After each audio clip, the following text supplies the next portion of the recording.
এই মুহূর্তে সবচেয়ে বড় খবর সোশ্যাল মিডিয়া আমরা দেখতে পাচ্ছি, আস্তে আস্তে পশ্চিমবাংলাতে আইএসএফের দলটা মানুষের ঘরে ঘরে মানুষের কাছে পৌঁছে যাচ্ছে। যেহেতু আমরা জানি, যেহেতু পশ্চিমবাংলাতে আমরা দেখেছি যে 2021 থেকে 2025 পর্যন্ত যেভাবে আইএসএফের দলটা যেভাবে বাংলার মানুষের কাছে, বাংলার জাতির কাছে, বাংলা বিভিন্ন ধর্ম জাতি, হিন্দু, খ্রিস্টান, দলি, আদিবাসী, কুলি, বাগদি, ডোম, মেথ, যত যা ধর্ম জাতি আছে সমস্ত জাতির কাছে এই আইএসএফের দলটা মানুষের কাছে পৌঁছে গিয়েছে। আমরা জানি, তার সাথে সাথে আপনারা জানেন যে আইএসএফের নেত্রী আসমা এখন আইএসএফে যোগ দিয়েছে।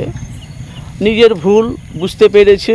আইএসএফের তরফ থেকে আগামী দিনে যে একটা লড়াই আসছে, আগামী দিনে যে একটা লড়াই আসছে আইএসএফের তরফ থেকে ওনাকে সুযোগ দিয়েছে, তো আমাদের হয়ে কাজ করুক। কেন আসমা দেখেছি, আসমা কিন্তু এর আগে কিন্তু আইএসএফের দলই কিন্তু ছিল।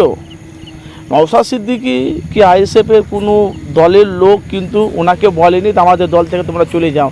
আসমা নিজে আইএসএফের দল থেকে বেরিয়ে যে তৃণমূলের দলে গিয়েছিল আসমা বিবি। এবার আসমা বিবি আইএসএফ এসেছে,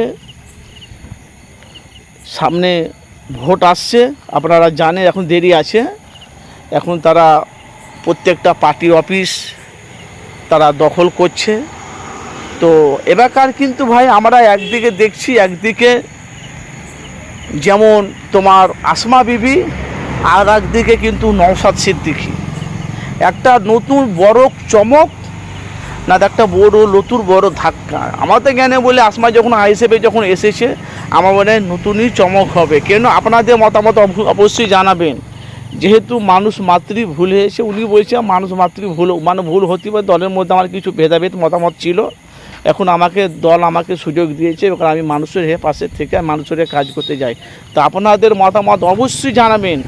আসমা এলাকার আইএসএফের তরফ হয়ে মানুষের পাশে থেকে মানুষের কাজ করবে তো? কেন নওশাদ সিদ্দিকী ভাইজান দেখেছেন তো ফিরে চলে গেছিলো দল থেকে, আবার তাকে দলে আনা হলো, সুযোগ দেওয়া হলো। আপনাদের মতামত অবশ্যই জানাবেন। লড়াইটা কিন্তু জোর হবে ভাই এলাকার।